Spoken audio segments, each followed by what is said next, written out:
Bismillahirrahmanirrahim. Assalamualaikum warahmatullahi wabarakatuh. Alhamdulillah wassalatu wassalamu ala Rasulillah Muhammad ibn Abdullah wa ala alihi wa sahbihi wa man walah wa ba'd. Faya ibadallah usi nafsi wa iyyakum bitaqwallah faqad fazal muttaqun fala tamutunna illa wa antum muslimun. Faqala ta'ala ya ayyuhalladzina amanu taqullaha haqqa tuqatih wa la tamutunna illa wa antum muslimun.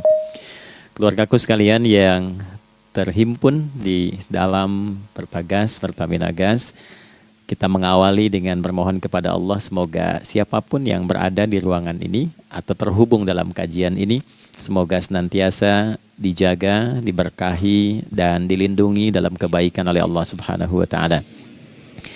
Kita doakan yang bertugas di luar kota. Tadi saya dengar info juga Pak Direktur sedang di Semarang. Semoga giatnya dimudahkan oleh Allah dan semoga diberikan keberkahan.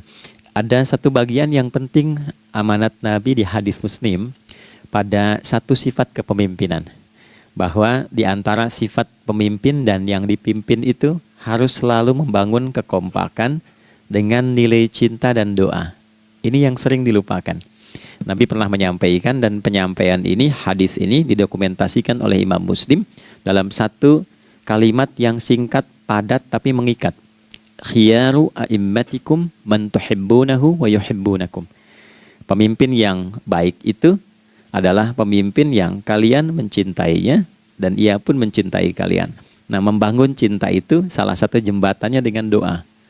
Oleh karena itu, di antara doa yang dianjurkan saat Anda memulai pekerjaan, itu bukan hanya untuk pribadi, lancarkan pekerjaan saya, tapi juga sehatkan pimpinan saya, pimpinan mendoakan sehatkan anggota saya, sehingga semua itu melahirkan sifat harmoni yang memberikan kenyamanan dan kebahagiaan dalam bertugas. Nah, izinkan saya mengawali dengan itu dulu, karena itu di antara sunnah yang seringkali terlupakan. Sehingga bekerja itu lebih banyak dilakukan dengan tekanan menyelesaikan tugas dibandingkan dengan rasa cinta untuk bisa memberikan nilai ibadah di dalamnya. Yang kedua, semoga sholat kita diterima oleh Allah Subhanahu wa taala. Nah, yang kedua ini tidak cukup dengan amin. Kita harus tahu dulu standar penerimaan itu seperti apa. Dan yang kedua, kenapa harus sholat? Ini poin pokoknya. Mengapa sih umat Islam itu cukup hanya misalnya dengan bersyahadat saja dipandang sudah berislam, lalu berbuat baik? Kenapa mesti ada sholat? Kenapa bahkan yang pokok sampai 5 waktunya? Dan jumlah rakaatnya pun diatur sedemikian rupa sampai teknisnya pun dijelaskan dengan rinci. Saking rincinya, bila ada yang menyimpang dari rincian itu, maka dianggap sholatnya tidak sah dan mesti diulang. Shallu kama ra'aitumuni usalli. Sholatlah kalian seperti kalian persis melihat aku menunaikan sholat. Dan dalam sholat inilah kemudian ada sanad yang tersambung secara ketat sampai-sampai dalam hadis Muslim nomor hadis 397. Demikian di Al-Bukhari juga diabadikan di nomor hadis 757 oleh sahabat Abu Hurairah. Sanadnya tersambung kepada Khalad bin Rafi Az-Zuraiqi, seorang yang sholat di samping Nabi tapi bermasalah sholatnya. Lalu Nabi meminta beliau untuk mengulangi sholatnya. Sampai 3 kali peristiwa itu hingga beliau berkata, ya Rasulullah au kama qala alimni ma uhsinu ghairah. Ya Rasulullah, tolong ajarkan kepadaku karena aku tak punya pengetahuan lebih dibandingkan dari apa yang telah aku kerjakan. Nah, dari dasar ini melahirkan satu pertanyaan kritis ya, dan juga perlu argumentasi yang kuat secara syariah mengapa kita menunaikan ibadah salat. Baik teman-teman sekalian, karena waktu kita sangat padat ya, kita manfaatkan sebaik-baiknya. Saya mohon izin kajian kita akan lebih fokus kepada inti materi sehingga manfaatnya lebih banyak kita dapatkan. Salat satu-satunya amalan di dalam Islam yang mencakup 4 bagian pokok dalam beragama. Jadi ketika seseorang menetapkan dirinya beragama dan ciri satu nilai agama itu bernilai benar, ya, dalam nanti kalau kita mau komparasikan atau kita riset, itu ciri pokoknya ada 4. Satu, ada aspek namanya aspek keyakinan, ya, tauhid atau akidah. Nggak mungkin kan beragama kalau nggak yakin. Ya, karena itu pasal 29 ayat kedua itu mengandung nilai keyakinan. Negara menjamin kemerdekaan tiap-tiap penduduk untuk memeluk agamanya masing-masing dan beribadah menurut agama dan kepercayaannya itu. Ya, jadi nggak mungkin kita bisa menghasilkan nilai kepercayaan dan ibadah kalau tidak ada unsur keyakinan. Atau bahasa kitanya disebut dengan iman. Ya, iman itu nanti juga dipaku dalam setiap nilai kebangsaan di konteks Negara Kesatuan Republik Indonesia. Ini yang paling membahagiakan. Jadi mau jadi pegawai apapun itu syarat, ya, salah satu syarat yang melekatnya beriman dan bertakwa kepada Tuhan Yang Maha Esa, gitu kan? Ya, kemarin saya di BPK itu ada 11 bab Romawi, 40 pasal. Ya, di bab yang keempat pasal 13 tentang pemberhentian dan pengangkatan itu ada 11 poin A sampai K. Di poin B yang keduanya syarat menjadi bagian dari anggota BPK itu beriman dan bertakwa kepada Tuhan Yang Maha Esa. Baik, di Undang-Undang Pendidikan Sisdiknas nomor 20 tahun 2003 itu kalau kita baca dari poin menimbang ada 4, di poin B-nya saja sudah ada iman. Ya, Undang-Undang Dasar 1945 mengamanatkan pemerintah mengusahakan satu sistem pendidikan ya nasional yang meningkatkan keimanan dan ketakwaan pada Tuhan Yang Maha Esa serta akhlak mulia, baru mencerdaskan kehidupan bangsa. Ya, secara singkat, satu, agama dianggap benar kalau ada doktrin keimanan, ada akidah, ada tauhidnya. Yang kedua, ada ibadahnya. Ya, sebagai pembuktian kita beriman, buktinya apa? Ya kan? Saya beriman kepada Tuhan, kita tetapkan, misalnya Allah. Apa pembuktian keberimanan kita kepada Allah? Ya, kan pembuktiannya itu mesti diwujudkan dalam bentuk sikap. Sikap itulah yang disebut dengan ibadah. Nah, konsepsi ini ada di Quran surah ke-20 Thaha di ayat ke-14. Innani anallahu la ilaha illa ana fa'budini. Ya, sungguh aku tegaskan bahwa akulah Allah, satu-satunya Tuhan yang layak dipertuhankan dan disembah. Ketika Anda mempertuhankan aku, fa'budni, maka buktikan kebertuhananmu kepadaku dengan menyembahku. Karena itu namanya Allah punya dua arti. Satu yang dipertuhankan, kan? Ilahun wahid. Yang kedua yang disembah. Ya, jadi yang dipertuhankan dan disembah. Oke. 3. Yang ketiga harus punya unsur praktikal atau implementatif dalam interaksi kehidupan. Ya, jadi bukan cuma nyembah Tuhan, bimbingan kehidupannya apa? Implementasi dari ibadah itu. Ya, ciri umat beragama itu kan bukan hanya sekedar saya yakin, beriman, saya ibadah. Terus bukti ibadah itu dibawa dalam berinteraksi hariannya seperti apa wujudnya. Ya, makanya ketika dulu orang itu jujur, orang itu bangga dengan kejujurannya bukan sebagai orang jujur, tapi sebagai muslim. Jadi ketika ditanya, kenapa Anda jujur? Karena saya muslim. Ketika ada seorang penggembala di Sahara yang sangat gersang, diuji oleh Umar bin Khattab, ingin diambil kambingnya, kan kisahnya viral kan? Baik ya? Oh, tapi ini bukan punya saya. Bilang aja pada tuan Anda, kalau kambingnya hilang satu dimakan serigala. Lantas di mana Allah? Jawaban itu yang menggetarkan kepada jiwa. Jadi kebenaran yang diungkap dengan sikap kejujuran itu implementasi nilai beragama. Nah, jadi praktek ibadah ada di muamalah. Oke, satu akidah, akidah dibuktikan lewat ibadah, ibadah diimplementasikan dalam muamalah. Itulah sebabnya nanti seluruh bagian tubuh kita ketika digunakan untuk bersifat dan bersikap, itu ada tuntunan iman di dalamnya. Oke? Misal, saya tanya begini ya. Ini mukaddimah ya, kita belum mulai nih. Saya tanya gini, apa fungsi mata? Tuh kan, sudah keliru kan? Nah, kalau hanya melihat, hewan juga melihat. Ya, coba kambing melihat, ya kan? Elang melihat. Lalu apa bedanya fungsi mata kita dengan mata hewan? Ternyata ketika kita meriset ayat-ayat Al-Quran terkait dengan fungsi tubuh kita, itu rata-rata dibuka dengan iman dulu. Quran surah 24, surah Cahaya, ayat 30 untuk laki-laki, 31 untuk perempuan. Qul lil mu'minin. Ya Muhammad katakan, viralkan pada pria-pria yang menyatakan dirinya telah beriman. Yaghuddu min absarihim. Gunakan pandangannya itu yang dibimbing oleh imannya untuk melihat yang baik saja menurut standar imannya. Jadi kalau menurut imannya tak baik, gak boleh dilihat. Karena itu ketika Anda sudah mengatakan asyhadu an la ilaha illallah, asyhadu anna Muhammad Rasulullah, kalimat itu dari lisan turun ke hati, Itu jadi cahaya ke bagian tubuh kita. Makanya ketika Anda melihat, itu ada cara pandang tertentu yang dibimbing iman. Standarnya beda dengan tanpa iman. Kalau nggak ada iman, semua mungkin terlihat. Tapi ketika ada iman, hati kecil Anda akan bicara, ini nggak baik. Palingkan. Nah, memalingkan dari yang tak baik menurut iman, itu namanya ghaddul basar. Oke? Perempuan juga begitu, setara. Wa kullil mu'minati yaghdudna min absarihinna. Dan katakan pada setiap perempuan yang menyatakan dia beriman, maka gunakan pandangan itu dengan bimbingan imannya. Ketika tak baik menurut imannya, palingkan. Ya, Anda lihat kajian di YouTube, terus ada iklan kan? Terus menurut standar iman nggak bagus, itu otomatis akan nggak suka itu. Ya, pasti dipalingkan. Ya, Anda kalau naik pesawat tuh ya, tugas keluar tuh, pertagas tugas keluar. Kalau pramugari lagi demo tuh yang dilihat pramugarinya apa demonya dulu. Nah, iman itu akan bekerja di situ tuh. Ya, palingkan tuh. Nah, sama dari mata turun ke, jangan langsung ke hati aja, ke lisan dulu kan? Ya, ke mulut kan? Itu mulut tuh ketika digunakan fungsinya, imannya disebut dulu. Ya, Quran surah 49 ayat 11 misalnya, ya. Ya ayyuhalladzina amanu, imannya dulu. La yaskhar qaumin qaum. Ayat 12-nya la yaghtab ba'dukum ba'dha.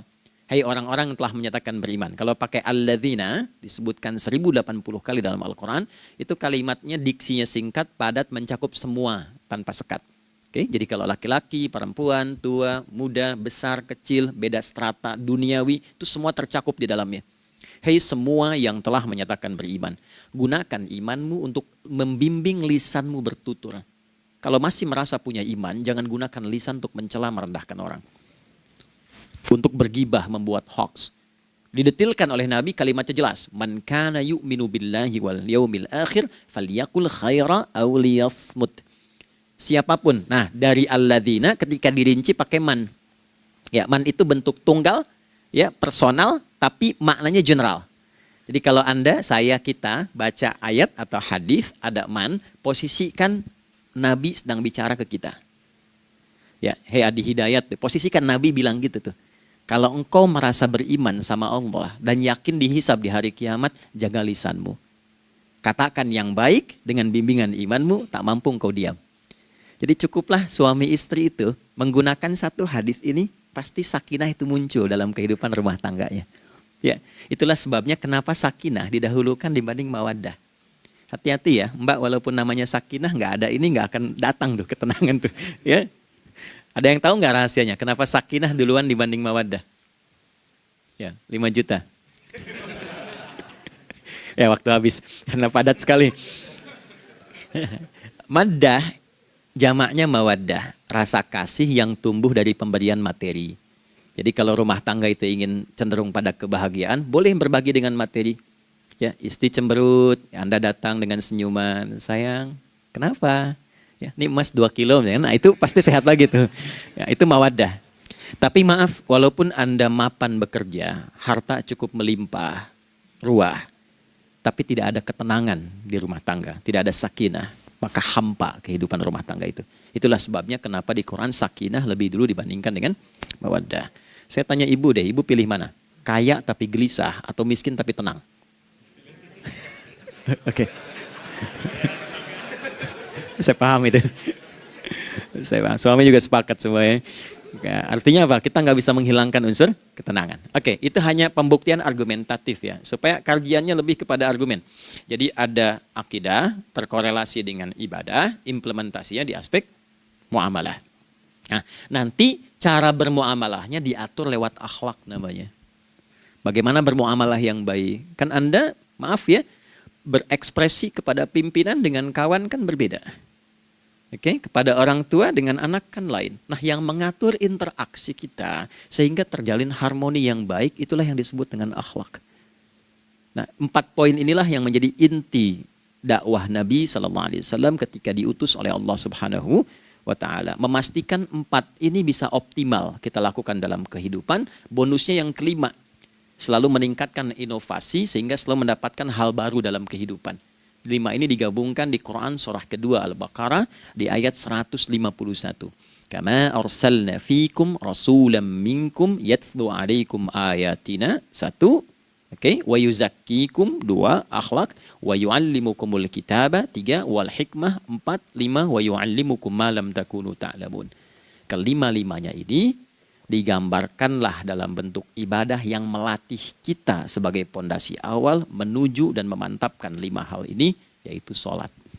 Itulah sebabnya kenapa sholat yang pokok dilakukan 5 waktu dalam sehari untuk mewujudkan 5 hal ini dalam kehidupan, dan satu-satunya ibadah yang mengumpulkan 5 aspek ini dalam prakteknya hanya sholat.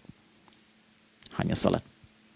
Oke, mari kita detilkan, kita rinci, dan di sini kita akan mulai kajian kita.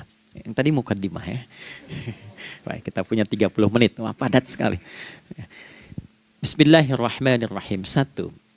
Sholat adalah perwujudan iman seorang hamba.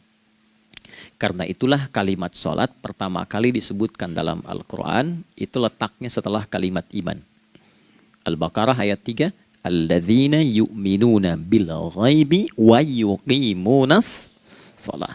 Orang-orang yang telah menyatakan beriman dan konsisten menjaga imannya. Beda alladzina amanu dengan yu'minun. Amanu telah beriman. Tapi kalau dia komitmen dan konsisten terus menjaga imannya sampai saat dia berpulang pada Tuhannya, maka berubah nanti bentuknya kalau di bahasa Arab jadi mudhari'. Kalau di bahasa Inggris kan tuh punya 3 arti, present, continuous, and future. Jadi kalaupun sekarang terus berlangsung sampai masa depan pun saya tetap akan beriman. Nah, pembuktian untuk menjaga iman itu pembuktian utamanya pada sholat. Itulah sebabnya satu-satunya amal ibadah dari rukun Islam yang 5 itu, ya, satu-satunya amal ibadah yang disebut iman dalam Al-Quran hanya sholat. Teman-teman boleh buka Quran surah kedua Al-Baqarah di ayat 143. Ya, di pertengahan ke ujung ayatnya. Saya percepat. Wa ma kana Allahu liyudhi'a imanakum. Dan Allah nggak akan pernah menyia-nyiakan sholat seseorang yang dikerjakan karena imannya. Ayat ini turun, ketika ada terjadi pergantian arah kiblat. Dari yang tadinya semula ke Masjidil Aqsa, lalu berputar 180 derajat, beralih ke Masjidil Haram. Nabi sedang berada di luar Madinah. Madinah tempo dulu, wilayahnya nggak seluas cakupan sekarang. Oke, kalau diilustrasikan, area sekitaran Masjid Nabawi sekarang itulah Madinah lah. Di luar itu sudah di luarnya. Nah, Nabi sedang sholat, riwayatnya banyak menyebutkan, ada yang mengatakan zuhur, ada asar, ada maghrib. Di pertengahan itu turunlah Al-Baqarah ayat 144. Qad nara taqalluba wajhika fis sama' falanuwalliyannaka qiblatan tardaha fawalli wajhaka syatral masjidil haram. Maka berputarlah dengan turunnya ayat ini 180 derajat menghadap ke arah Masjid Al-Haram. Problemnya adalah ketika Nabi dan pengiring beliau kembali ke Madinah, area Masjid Nabawi, kan nggak semua masyarakat ikut. Maka virallah informasi itu bahwa kiblat telah beralih ke kiblat awal, yaitu Ka'bah Al-Musyarrafah. Maka penduduk panik pada saat itu. Status sholat kami yang tadi dikerjakan bagaimana? Karena sedang nggak bisa diulang, sudah pindah waktu. Maka turunlah kemudian firman Allah yang Al-Baqarah 143 itu, wa ma kana Allahu liyudhi'a imanakum. Karena engkau mengerjakan sholat itu dengan imanmu, maka Allah nggak menyia-nyiakan imanmu itu. Maksudnya apa? Walaupun arah kiblatnya tidak tahu mengarah kepada sisi yang belum berubah, tetap dihitung pahalanya sempurna karena imannya. Nah, ini nanti yang menjadi landasan turunnya Al-Baqarah ayat 115. Walillahil masyriq wal maghrib fa aina ma tuwallu fa thamma wajhullah. Kalau Anda sedang tugas nanti di lapangan, lalu sulit menemukan arah kiblat. Aplikasi susah karena sinyal nggak masuk misalnya. Oke, kemudian juga matahari agak remang-remang sehingga sulit untuk terlihat patokannya. Maka dengan keyakinan, dengan iman itu, menghadaplah ke arah yang kita yakini, maka berlakulah Al-Baqarah 115. Di saat itu diterima amal ibadah kita sama dengan yang menghadap kiblat dengan dasar imannya. Oke, nah pengertian terbaliknya, mafhum mukhalafahnya, maka Nabi mengatakan, al-farqu bainal mu'min wal kafir tarkus shalah. Beda antara orang yang beriman dengan yang belum beriman adalah pada sholatnya. Jadi kalau ada orang mengatakan sudah beriman dan tidak menunaikan sholat, ini artinya keimanannya belum diakui sepenuhnya oleh Allah Subhanahu wa taala. Jelas ya? Halo, kenapa sedih begini? Maaf, saya terlalu cepat nggak? Enggak ya, baik. Jadi dalam poin ini penting pembedanya di sholat. Itulah sebabnya kenapa dari kecil kan, usia sekian, dari mulai 3 ke arah 7 tahun contohkan. Ya, orang tuanya sholat bentangkan sejadah. Kalau bisa, kalau anak sudah mulai suka tuh kasih model sejadah yang anak-anak sukai bentuknya. Ya, dulu ada anak saya senang model mobilan, saya tidak sebutkan supaya tidak endorse gitu ya. Dikasih sejadah dengan pola itu, dia senang tuh ikutin. Kita nggak minta sholat, dia datang sendiri. Ya, nanti setelah mulai 7 tahun kan baru diajarkan dengan baik, diajak ke masjid kalau yang laki-laki. Demikian seterusnya. Ya, mengapa dari awal dituntun seperti itu? Untuk memberikan sebuah penguat bahwa penjagaan iman dimulai dari sejak dini. Ya, tapi di Indonesia saya perhatikan kelasnya sudah advance. Ya, TK sudah manasik gitu. Okay. Itu satu ya. Karena nanti kalau Nabi bilang begitu artinya akan terjadi orang mengatakan beriman tapi tidak sholat. Ya, makanya keras dari awal Nabi katakan bahwa pembeda antara orang yang beriman dengan yang baru klaim beriman itu pada sholatnya. Ya, pada sholatnya. Mengerjakan sholat maka sah status imannya, tidak menunaikan sholat maka bermasalah imannya. Itu poin yang pertama. Yang kedua teman-teman sekalian, ibadah. Kita lanjut ya. Sholat adalah bagian pokok terpenting dari ibadah. Nah, di sini kita akan mulai membuka sedikit rahasia terkait dengan aspek ibadah ini. Teman-teman sekalian, ternyata sholat ini ketika oleh Allah diturunkan dalam Al-Quran, dalam konteks penunaian ibadah, bukan berarti hanya mengkoneksikan atau mengkorelasikan hubungannya dengan iman saja, bukan. Karena saya beriman, saya buktikan ibadah nyembah Allah lewat sholat. Dalilnya Quran surah ke-20 ayat 14. Innani anallah la ilaha illa ana. Aku tegaskan akulah Allah, nggak ada Tuhan yang layak dipertuhankan dan disembah kecuali saya. Fa'budni, kalau Anda telah menyatakan beriman padaku, buktikan keberimananmu dengan menyembah saya dalam ibadah. Bentuknya bagaimana ya Allah? Teruskan ayatnya. Wa aqimis sholata. Tunaikan sholat sebagai bukti ibadah. Itu li dzikri, sebagai zikir kepadaku. Jadi korelasi antara ibadah dengan iman, sudah kita sebutkan dalilnya. Sekarang ibadahnya tersendiri ketika ditunaikan, apa manfaat dari ibadah itu? Mengapa mesti ada 5 waktu? Dan apa turunan manfaatnya dalam kehidupan kita? Kalau kita mengerjakan itu, dampaknya kepada kehidupan kita apa? Nah, inilah indahnya di dalam Islam, dijelaskan dalilnya, diberikan contohnya, diberikan alasannya, dan yang paling indah, diberikan penjelasan dengan detail tentang manfaat-manfaatnya. Ini tidak ditemukan di dalam konsep keyakinan manapun. Kalau teman-teman boleh mau riset silahkan. Ada nggak satu keyakinan agama tertentu yang dari ibadahnya itu diatur? Cara memulainya, bacaannya, detailnya, manfaatnya, waktunya, sampai dengan hasilnya, sampai kiamatnya. Ini menunjukkan bukan karya manusia. Bukan karya manusia. Kalau karya manusia setiap orang bisa buat itu. Ya, ketika ini menunjukkan bukan karya manusia, maka pertanyaannya dengan cara apa lagi Allah memberikan pembuktian pada kita bahwa Ia Tuhan yang hak yang harus kita sembah.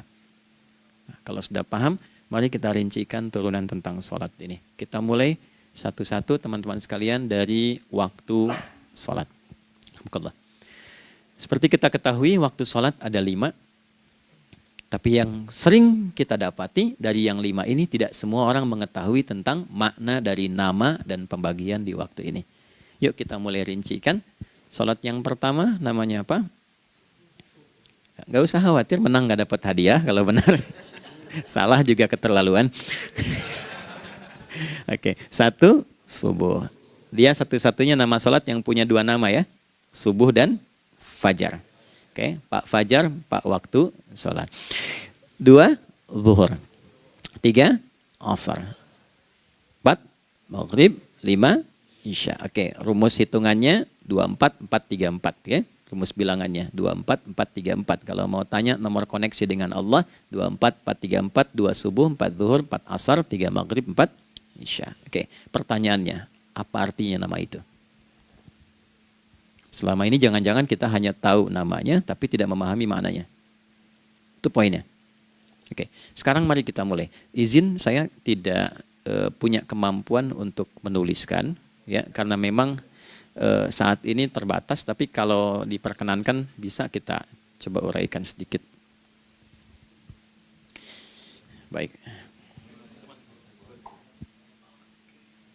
Ya, bismillah, jazakallah khair. Mohon fokus baik-baik karena waktunya tinggal 21 menit lagi. Izin saya pastikan dulu ya supaya terlihat dengan baik. Ibu kelihatan di sana? Bagus. Saya kira tuh hanya di Sumbawa Barat. Ternyata di Pertagas pun perempuan-perempuannya imannya luar biasa. Maksudnya belum saya tulis sudah kelihatan. Imannya luar biasa. Oke, kita mulai dari yang pertama ya, 5 waktu sholat. Kita mulai dari 1 dulu. Subuh, teman-teman saya turunkan dulu ya. Izinkan saya tulis pakai bahasa Arab dulu supaya gampang. 1, dia punya 2 nama. Yang ke Arab ya, kalau yang gini angka Hindi. Anda yang di admin di komputer pasti tahu. Ada Fajr. Kata subuh ditemukan di Al-Quran surah ke-81 At-Takwir ayat 18. Kalau keliru tolong diingatkan. Was-subhi idza tanaffas. Quran surah 81 ayat 18. Ya. Nggak usah di ilmu utak-atik ya. Oh ini kenapa 81 kalau dibalik 18? Itu cocok logi. Ya, abaikan aja itu. Ya. Fajar agak banyak di Quran terkait dengan nama sholatnya ada di Quran surah ke-17 di ayat 78. Aqimis salata liduluki syamsi ila ghasaqil laili wa qur'anal fajr. Inna qur'anal fajri kana masyhuda. Yuk kita mulai ke maknanya dulu. Ingat rumusnya ya. Rumusnya ini selalu begini rumusnya. Aqidah selalu punya korelasi dengan ibadah. Ibadah selalu punya korelasi dengan muamalah, interaksi harian kita. Muamalah hiasannya adalah akhlak. Barulah kemudian di sini muncul inovasi dalam kehidupan, hal yang baru. Hidup ya, yang mengacu pada 2 kebahagiaan yaitu dunia dan akhirat. Ya, konsepsi ini nanti ditemukan di Quran surah ke-2 Al-Baqarah ayat 201 dan menjadi doa paling favorit umat Islam Indonesia saat ini. Rabbana atina fid dunya fil akhirati. Oke, ya cukup. Subuh. Ini rumus dasarnya. Dari akidah, kita beriman, pembuktian imannya lewat ibadah sholat. Apa hubungan sholat dengan aktivitas harian kita? Subuh asalnya terkorelasi dengan kata asbah. Oke? Asbah itu asalnya sesuatu yang sudah siap dengan rencana yang matang. Baik, orang Arab tuh kalau bertanya begini, kaifa asbahta ya akhi? Kaifa asbahti ya ukhti? Bagaimana kabarmu di pagi ini? Itu bukan hanya nanya kabar kesehatan. Beda dengan kaifa haluk, beda.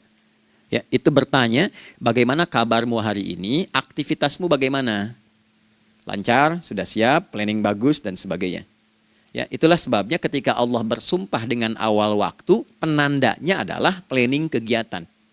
Ya, was-subhi dan aku bersumpah demi waktu subuh, awal mula untuk berkegiatan, idza tanafas, apabila sudah mulai bergerak. Bersamaan dengan nafas yang keluar itu, maka sudah jelas rencana yang dibuat. Ya, jangankan kita, semua alam itu, semesta itu seluruhnya bukan hanya bertasbih, tapi beraktivitas dalam tasbihnya. Di waktu subuh, matahari sudah mulai bersinar kan? Ya, dan sinarnya mengambil manfaat loh. Mengandung nilai manfaat, memecah keheningan malam dan menghilangkan kegelapannya. Gelap mulai hilang, datang kemudian sinar yang memberikan kita bimbingan untuk beraktivitas. Tumbuhan dimulai waktu itu sudah mengeluarkan oksigen, menyerap karbon dioksida. Saya waktu di Utrecht, di Delft di Belanda, ya, saya coba ingin membuktikan. Kan adzan nggak terdengar keluar ya. Jadi sebelum waktu subuh itu saya keluar, kebetulan flatnya waktu itu dekat area hutan yang agak rimbun, enak gitu, udaranya bagus. Itu sebelum subuh terasa karbon dioksida. Walaupun cuma beda hampir 1 menit. Tapi begitu masuk waktu subuh, keluar kesegaran yang luar biasa. Oksigen yang keluar. Ya, ini kan nggak mungkin kalau kuasa Allah tuh nggak mungkin terjadi seperti ini kalau bukan kuasa Allah Subhanahu Wa Taala. Tapi poinnya adalah yang bicara begini Quran. Nah sekarang yang ingin saya katakan adalah Alam semesta dalam konteks seperti matahari, kemudian tumbuhan, binatang, ayam bahkan mulai berkokok, punya planning yang teratur. Masa kita makhluk yang dihisab tuh nggak teratur? Nggak punya perencanaan? Maka subuh itu mengajarkan kepada kita, jangan sampai ada orang Islam yang punya keimanan, lalu menunaikan sholat, diajarkanlah oleh Allah, setiap masuk subuh itu harus punya agenda yang jelas. Planning yang terukur. Jangan terjadi mengaku muslim, beriman, tapi nggak jelas perencanaan hidupnya. Jam 7 mau di mana? Jam 8 kerjakan apa? Anda dari sini ketemu 7 ke 4, atau setengah 8 ke setengah 5, 8 jam kerja. Oke, berangkat jam berapa? Petakan di jalan macetnya di sebelah mana? Ukur sampai kantor tiba jam berapa? Apa yang mau dikerjakan di kantor? Itulah Islam, itulah subuh. Sehingga tidak ada satupun orang Islam di era Nabi mengajarkan beraktivitas kecuali terukur dan teratur. Bahkan Nabi memulai itu evaluasinya di malam hari. Sehingga turun di antara surah Al-Insyirah itu ada ayat yang tegas mengatakan di ujungnya, فَإِذَا فَرَغْتَ فَانْصَبْ. Evaluasi yang telah berlalu di malam hari, evaluasinya menyeluruh sampai ke zikirnya. Dicatat nih, ya aku hari ini secara spiritual itu, mohon maaf, sholat jamaahnya berapa waktu tuh? Dari 5. Oke? Misalnya dari 5 itu cuma 4, berarti koreksi ada yang kurang. 1, ya. Yang kedua, secara intelektual sudah berapa bacaan yang dibaca saat ini, ilmu yang ditingkatkan, mensyukuri anugerah akal dan sebagainya. Bekerja sempurna enggak? Turunkan ibadahnya bagaimana? Ketika ada yang kurang, istighfari. Ya, sebagai seorang ayah, ada enggak sesuatu yang salah yang dilakukan belum sempurna? Sebagai seorang ibu, anak dan sebagainya, istighfar. Itulah sebabnya sebelum tidur Nabi ajarkan istighfar. Yang kita tahu 70 kali kan, 100 kali. Yang saya tanya, 1 ke 70 itu istighfar apa saja? Apakah hanya bilangan di lisan? Atau dari lisan diingatkan oleh pikiran, ditembuskan ke hati? Istighfar sebagai seorang ayah yang kurang maksimal melihat anak dengan baik. Anda boleh punya jabatan di kantor, boleh direktur, boleh manajer, boleh macam-macam. Tapi ketika Anda pulang, Anda seorang ayah, akhi. Saya di Timur Tengah disebut syekh, di sini dipanggil kiai, dipanggil ustadz. Pulang ke rumah anak saya nggak kenal itu semua. Anak saya nggak peduli itu semua. Belum pernah seumur-umur saya mengajar, lalu saya pulang, anak saya menunggu depan pintu dan memanggil kiai. Tidak ada. Dia ingin ayahnya, Oke. Kenapa nggak kita hadirkan istighfar pertama kita itu karena kita kurang perhatian? Kurang perhatian kepada anak misalnya. Saya kalau pulang tengah malam dan semua tertidur, saya lihat satu-satu. Perbaiki cara tidurnya, doa, lihat satu-satu, minta ampun sama Allah. Dan ya kadang sebelum mengalirkan air mata kita nggak bisa tidur karena nggak tahu nanti ketemu lagi nggak di akhirat.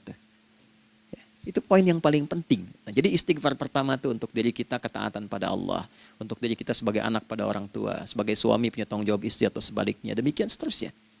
Nah itu kalau sudah kita bisa lakukan, dievaluasi, direncanakan besoknya. Fa'idha faraghta fansab, direncanakan lagi yang berikutnya, besok mau ngapain, tulis malam. Kalau kita biasakan begitu, tidurnya enak. Karena nggak ada beban, damai hidupnya. Dengan teman damai kalau ada perselisihan sebelum tidur. Ya, jadi nggak ada orang mengigau itu masalah-masalah kehidupan dunia yang belum tuntas. Ini dunia saat, maaf, terjaga bermasalah, saat tidur pun masih bermasalah. Gara-gara kamu nih, ya, kapan istirahatnya? Ya. Nah, ketika kita bangun dari subuh itu, maka rencana yang sudah kita siapkan itu, teman-teman sekalian, dibawa menghadap Allah supaya minta kemudahan, minta kelancaran, minta pendampingan, minta bimbingan.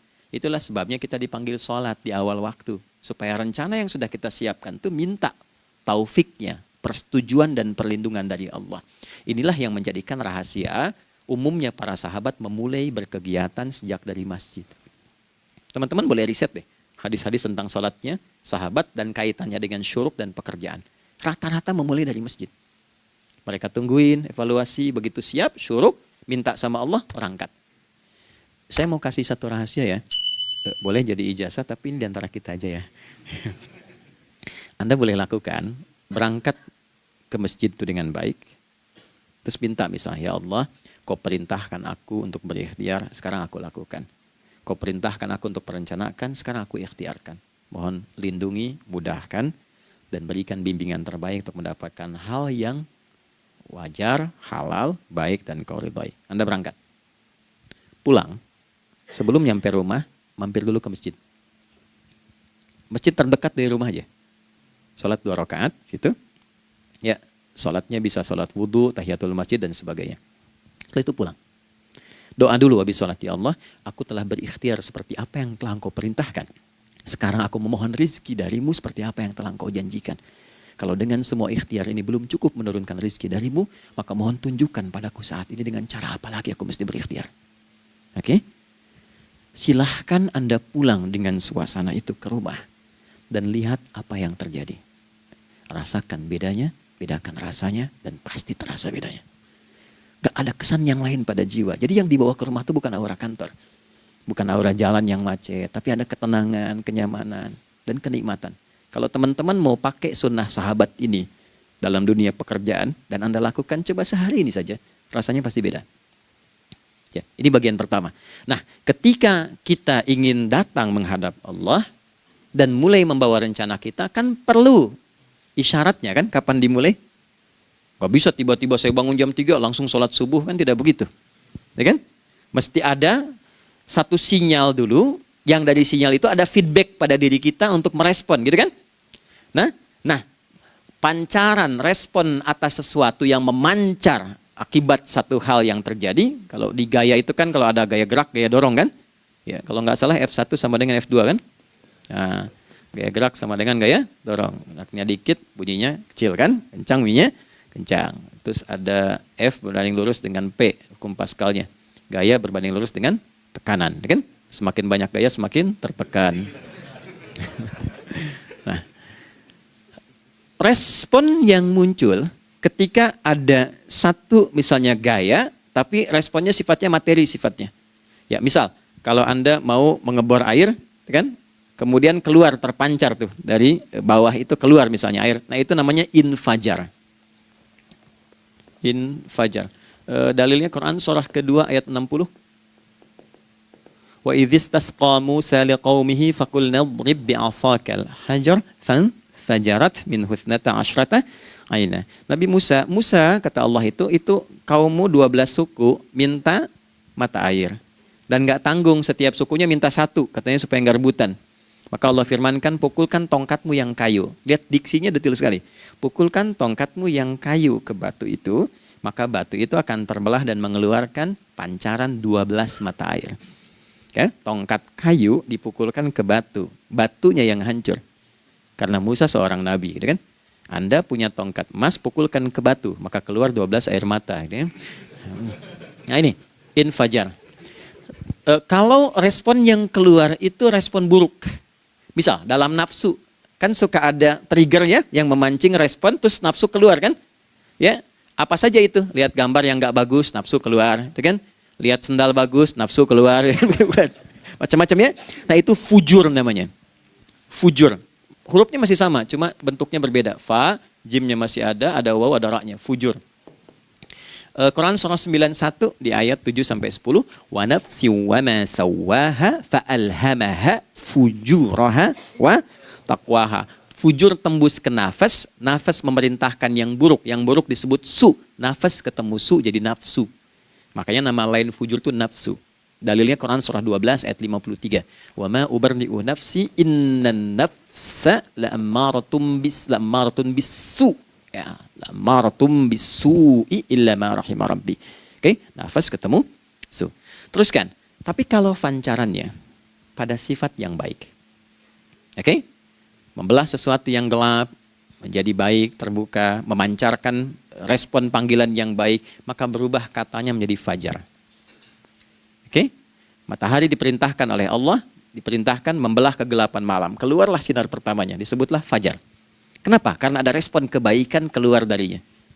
Baik, perhatikan baik-baik. Quran surah kedua, ayat 187. Wa kulu washrabu hatta yatabayyana lakumul khaytul abyadu minal khaytil aswadi minal fajar. Itu untuk matahari. Kita lagi tidur enak-enak, sudah nyiapin rencana malam-malam. Tiba-tiba ada panggilan. Allahu Akbar, Allahu Akbar. Itulah tandanya hati kita mengkonfirmasi iman kita dalam diri kita. Cepat, sudah adzan. Pernah begitu? Nah, konfirmasi itulah dalam bahasa lain yang disebut dengan fajar namanya. Datang. Jadi waktunya matahari membelah disebut dengan fajar, konfirmasinya pun disebut dengan apa? fajar. Ya, jadi bersamaan waktunya dengan dua hal itu, datanglah panggilan. Itu yang dimaksud Quran, hubungan iman dengan konfirmasinya sampai ke sholatnya ada di Quran surah 8 ayat 2. Innamal mu'minuna, iman. Alladzina idza dzukirallahu adzan. Wajilat qulubuhum, iman. Jadi begitu ciri iman itu ada dalam jiwa, dipanggil lewat adzan, kan? Allahu Akbar, langsung merespon, ya Allah sudah adzan. Walaupun setelah adzan ada lagi getaran, baru adzan belum qomat gitu kan. Nah, misal ya. Nah, tapi inilah fajar. Jadi maksudnya rencana Anda ini agak jarang dibahas ya. Mohon maaf, ilmu ini agak jarang. Jadi jangan Anda bilang saya bid'ah, bukan. Ya, bukunya ada, referensinya ada. Cuman karena jarang dikaji, jangan sampai kekurangan pengetahuan menghukumi yang tahu jadi salah gitu. Ini poinnya. Jadi saya kalau bahas satu masalah itu bukunya saya kumpulkan. Tafsir awal sampai akhir yang ada apa, buku-buku tentang sholat apa, baru kita keluarkan. Jadi bagian topik-topik tertentu yang dibahas. Problemnya ketika membahas tentang ibadah cuma dua. Satu tentang bacaan, doanya apa. Yang kedua tentang gerakan, bagaimana mengerjakannya. Yang ketiga jarang dibahas, hikmahnya apa. Padahal rumus dalam ibadah itu dalam fikih tiga-tiga mesti dipakai. Ini Quran surah kedua ayat berapa? Ayat 129. Rabbana wab'ats fihim rasulan minhum yatlu 'alaihim ayatika, ini wa yu'allimuhumul kitaba, ini wal hikmah, ini. Barulah kita mendapatkan sesuatu yang baru. Ya. Ini wa yuzakkikum, dan di 151 Al-Baqarah wa yu'allimukum ma lam takunu ta'lamun. Jadi ini bukan ilmu yang baru, bukan, belum tahu saja. Jadi selama ini yang kita kerjakan jangan sampai terbatas pada ritualnya saja untuk mencukupkan ini. Hubungan ritual dengan ini apa gitu. Ya, jadi subuh ini mengkonfirmasi bahwa ada satu keteraturan dalam kegiatan kita. Ya, alhamdulillah. 2, siang. Oke, setelah subuh, fajar, sholat apa? Zuhur. Oke, saya tanya pada Anda, zuhur itu artinya apa? Sudah, cukup katakan wallahu a'lam. Waktunya terbatas ya. Sahabat ditanya nggak tahu wallahu a'lam. Anda sahabat bukan, tabi'in bukan. Zuhur. Waktu tinggal 4 menit lagi. Oke, teman-teman, kalau kita jeli, ini kan sholat dikerjakan di siang hari kan? Siang itu bahasa Arabnya nahar. Naharun itu siang. Tapi kenapa sholatnya zuhur? Kok nggak sholat nahar gitu? Ya, lohor, ini paksain tuh. Zuhur, lohor. Ya. Terus sore, biar nyambung cepat. Sore, bahasa Arabnya kan masa. Masa al-khir, selamat sore. Kenapa kau sholatnya asar? Kok sholatnya namanya asar? Oke? Maghrib, isya. Isya kan malam kan? Kenapa nggak lail? Qulu rabbana atina fid dunya. Bukan, kalau nggak hafal diam aja. Wa minan nasi may yaqulu rabbana atina fid dunya wa ma lahu fil akhirati min khalaq.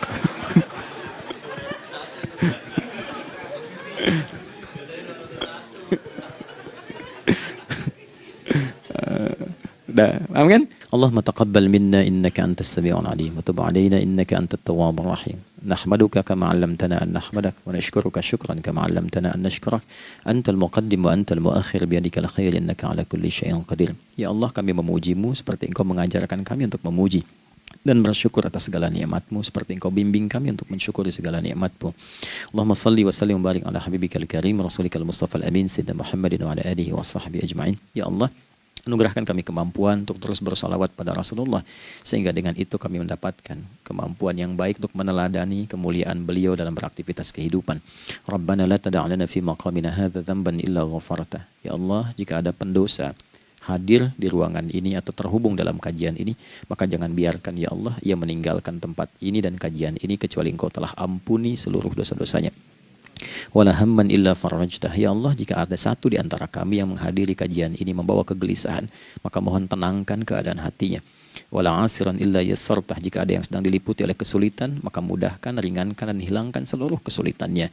Wala maridan illa syafaitah. Dan bila ada di antara kami yang diuji dengan penyakit, maka mohon angkat dan sembuhkan penyakitnya. Rabbana atina fid dunya hasanah wa fil akhirati hasanah wa qina adzabannar. Wa sallallahu ala sayyidina Muhammad wa ala alihi wa sahbihi ajma'in. Wa akhiru da'wana subhanakallahumma rabbana subhanaka wa bihamdika nasyhadu an la ilaha illa anta nastaghfiruka wa natubu ilaik. Walhamdulillahi rabbil alamin. Nasrun minallah fathun qarib wa basyiril mu'minin. Terima kasih untuk semuanya. Mohon maaf kami langsung pamit. Assalamualaikum warahmatullahi wabarakatuh.